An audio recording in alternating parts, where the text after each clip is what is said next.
another backstory video.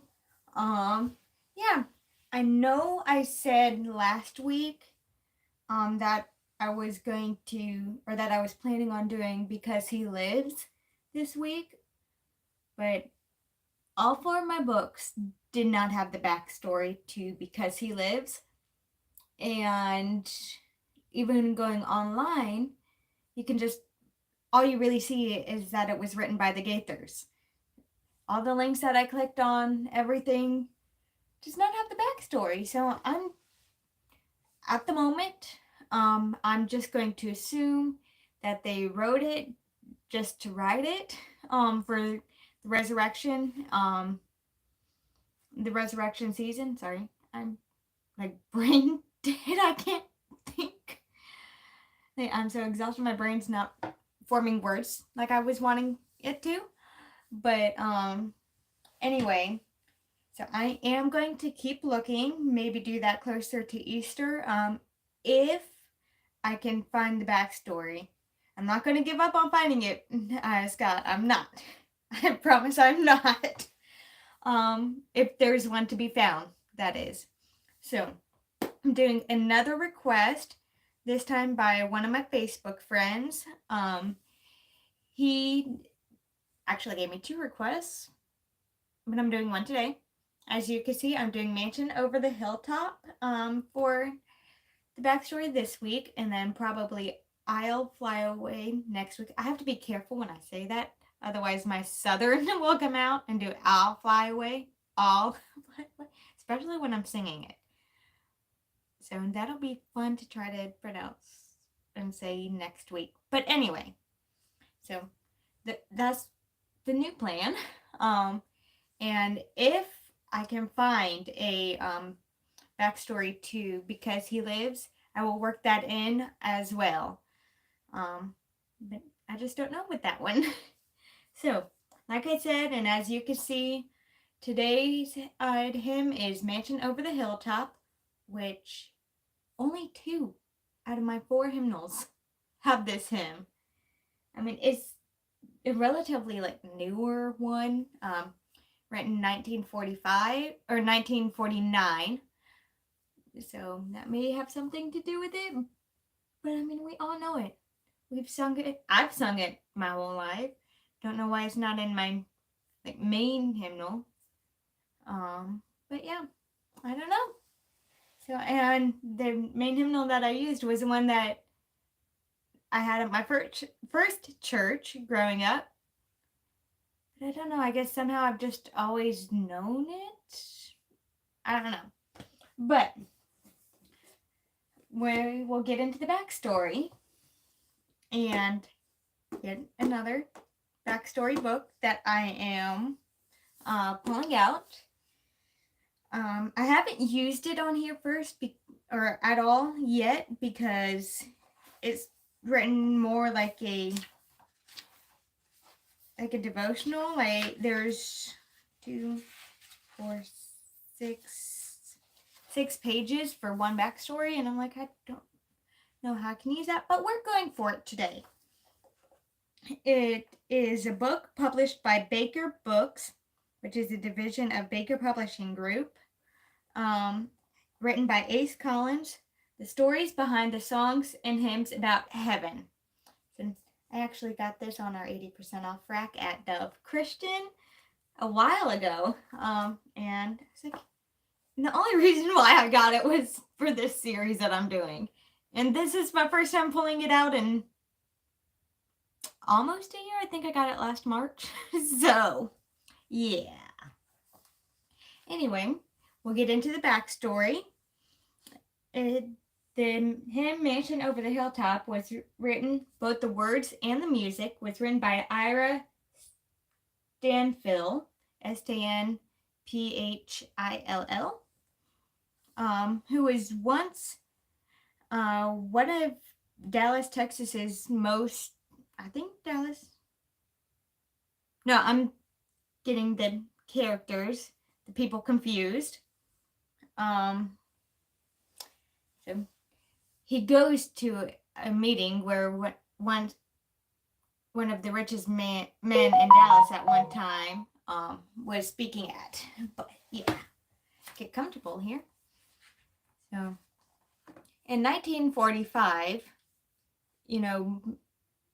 that was right after the end of World War II. The whole world finally had peace, no more war, nothing like that, except in the Stanfill home. Ira Stanfill's wife, she did not want to really follow him. She had other dreams. Now, he was an evangelist, and she just got tired of traveling. She didn't want to do it anymore. And while he's trying to preach and family act like a nice, normal family, we've all seen that quote. As far as anyone knows, we're a nice, normal family. And that's usually joking, I would get something like that joking around for my family because we are a bunch of nuts. Except for my mom. But the rest of us, my siblings and my dad and I, we are all a little crazy. And I can admit that. So, does that mean I'm crazy or not? But anyway, they tried to portray that they were the nice, perfect, godly family, but they really weren't. He tried to hold on to her, even though she desperately wanted to get away. He was discouraged and disheartened, but he accepted an invitation to attend a Dallas revival meeting. The meeting was put on, what's the word I'm trying to think of? Anyway, it was set up by one of his friends, Reverend Gene Martin. Which that name sounds familiar. I'm gonna have to look him up. But Mr. Stanfill, he really didn't pay attention to Reverend Martin. What really got him out of his fog, for lack of a better word, was when the speaker was giving his testimony. Now, the speaker had once been one of the wealthiest men in all of Dallas, Texas.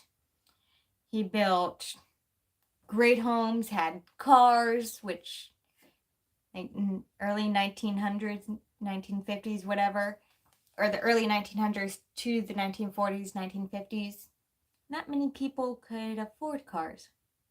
Not many people today can really afford cars. I have one, but it was expensive. Which reminds me, I need to try to get it refinanced sometime this week. But anyway, he had a huge home, finest cars, and he was able to vacation in a lot of the nicest places in the world. Like, not many people nowadays can do that. At least in my social circle. Yeah, I mean, I'm middle class. So, like, upper class people, I guess they can do what they want. Can they share some of their money with some of us lowly folk?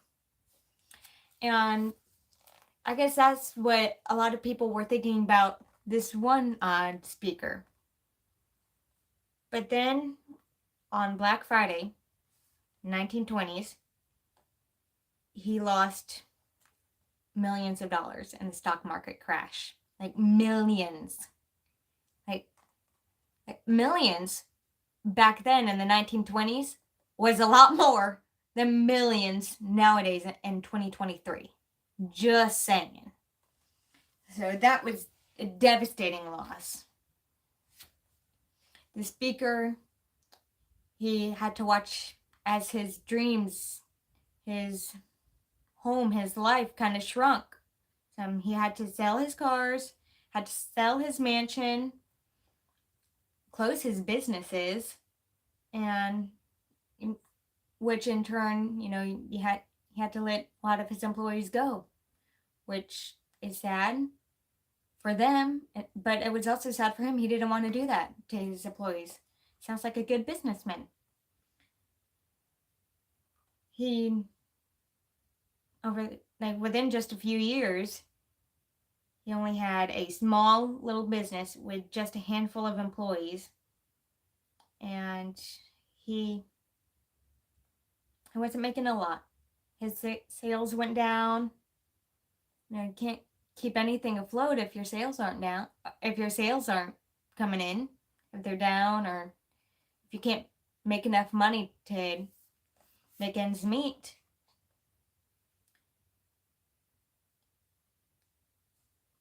This once millionaire in Dallas, Texas, he soon realized that he would soon be down to pennies, which is probably a very humbling experience for him. So, as the days and the times grew worse and worse, he took whatever money he had, filled his car with gas, and drove as far as he could and as fast as he could out of Dallas, Texas. He had no plans of where he was going to go. He just needed to get out of there.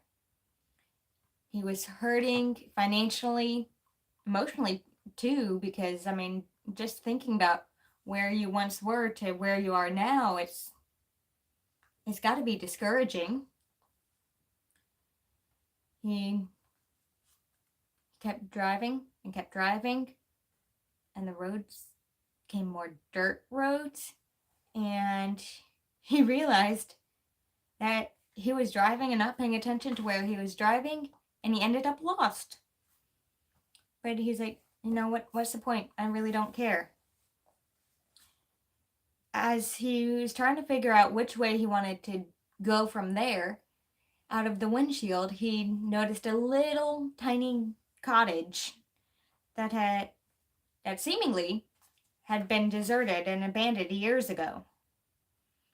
He decided to drive up to the cottage, and he was going to stretch his legs. But as he's walking through the overgrown grass in the lane, a little girl came out. Let's see, where'd I go? Let's see. Sorry, I lost my place where I was. I got ahead of the pages. Yeah, a little girl, no shoes, just a torn, tattered dress, came out, and she asked him, "Hey, are you lost?" He replied, "I think so." She responded with a smile, "Yeah, people who drive up this road usually are lost or get lost." And the former businessman, he was listening, but wasn't.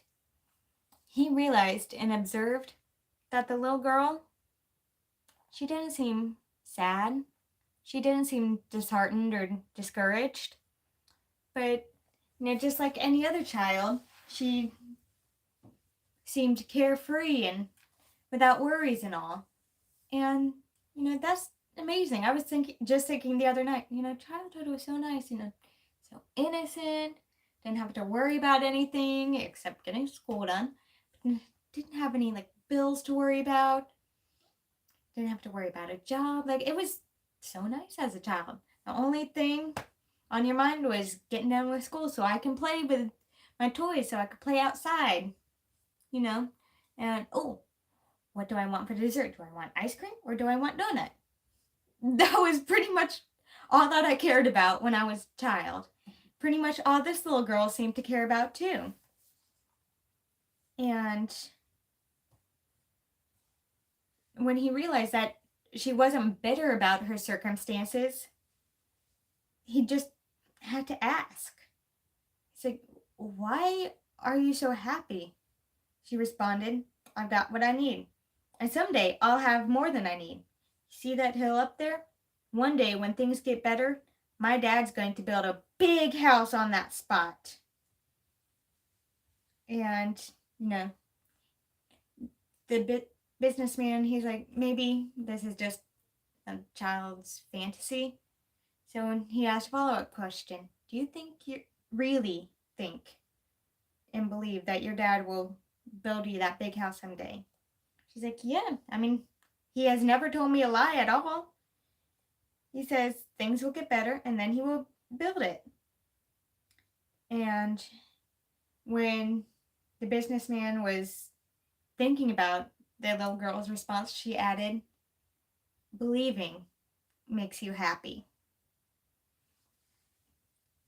Now, let's see. He goes on to say that the businessman gave the little girl just a little bit of money, things that he could spare, then went back to his car, and he actually went back home. He went back to Dallas. He returned to his business, gathered his employees, and told them that with God's help and God's grace that they would all survive. And he made a vow not to close his business that day. And even though it took years and years, he was able to rebuild his business. Now, at the end of this man's testimony, the crowd cheered, yes, they were on fire for the Lord. But Mr. Sandfield could only think about that little girl and the faith that she had in her earthly father, and how we should have that same type of faith in our heavenly Father. And he was like, this little girl has such a good father. Like, he must be remarkable.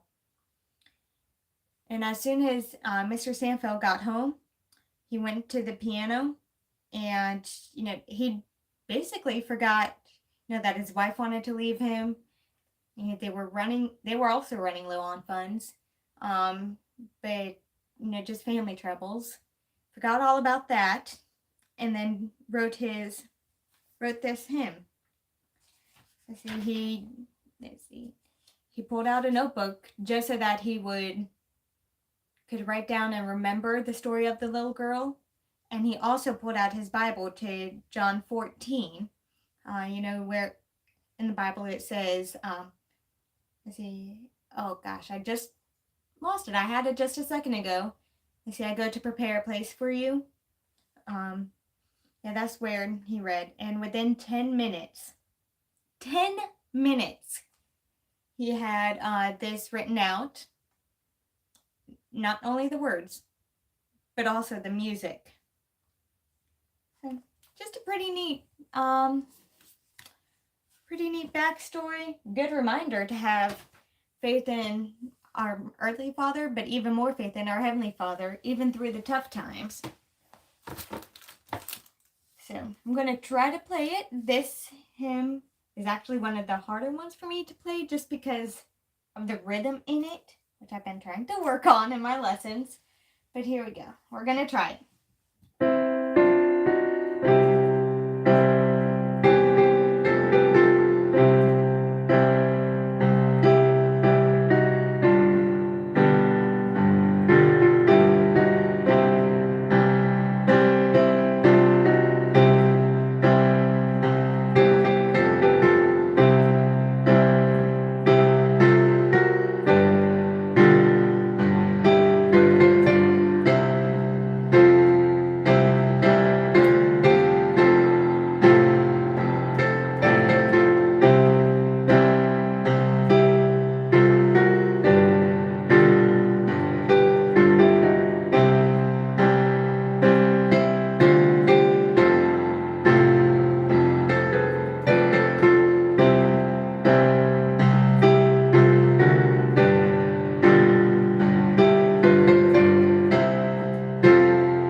said, I'm not really that comfortable with the rhythm of the hymn, but I am working on it. So yeah, I hope y'all enjoyed it. And yeah, like I said, next week planning to do I'll Fly Away, which is from the same book. So that's gonna be neat. 2 weeks in a row. But yeah, and I will keep looking for the Because He Lives backstory. See if I can find it and maybe work that in as well. But I will see you next time, and y'all have a great rest of your day. Bye.